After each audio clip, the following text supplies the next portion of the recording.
Good morning, and thank you, Madam, and the Working Committee of the Sri Lanka Association for Child Development for asking me to do this introduction. I would do a brief outline about the purpose of this meeting. To begin with, I'd like to mention all of these actions began following the Executive Board meeting which adopted the resolution on comprehensive and coordinated efforts for the management of autism spectrum disorders in May this year. And later on they decided to include other developmental disorders also to this. And this resolution sets out a clear set of actions to facilitate comprehensive intersectoral response to the needs of persons with autism spectrum disorder and other developmental disorders in all countries, irrespective of the fact whether they are high, middle, or low income.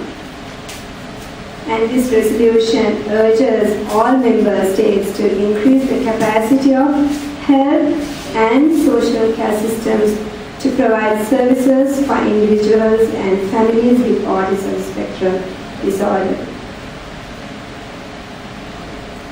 So, following that, myself and Professor Emmanuel Pereira were very fortunate to participate at the first historic consultative meeting in WHO headquarters in Geneva in September 2013, where we met Andy and Michael.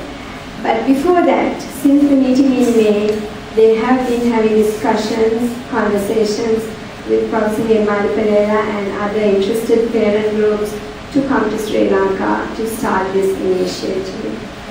So we managed to have discussions with them and invite them to come here. So we know that most children and adults with autism and other developmental disorders live in low and middle income countries. So therefore, it is a need of the hour.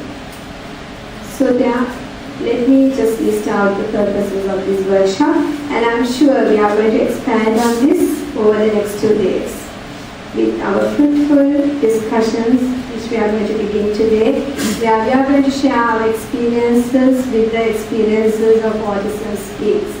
Autism Speaks, as Madam said, has been working over the last 5 years in more than 50 countries. So I'm sure they have a lot of experiences to share with us.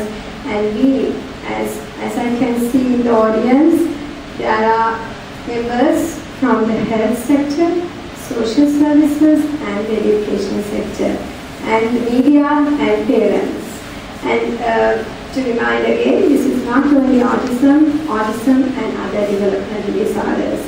Tomorrow we will get the opportunity to speak with the media. So the most important lesson that we learned when we participated at the consultative meeting, it's not the piecemeal work that we do as separate entities, it's the collaborative effect and the holistic effect and the life course approach that we need to take into account. So keeping those in mind, we'll be looking at detection, intervention, education, especially how we can improve inclusive education in Sri Lanka, and then empower families with training and vocational and employment opportunities for these people. So we, as the Sri Lanka Association for Child Development, thought of bringing down all these key stakeholders under one umbrella on the same platform so that we can meet the needs of these children and the families, safeguarding their rights. Very important to remember the last sentence. So these are the key stakeholders who are there together with us and tomorrow, and I hope that we will have a very fruitful meeting. And this is just the first initiative.